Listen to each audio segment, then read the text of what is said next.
А мы приехали в один из наших любимых ресторанов, который находится на реке Ака.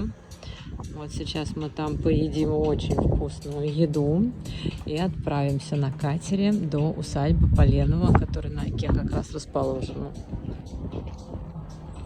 Вот такие виды прекрасные. Куча народ сегодня. Все ловят последние теплые деньки лета.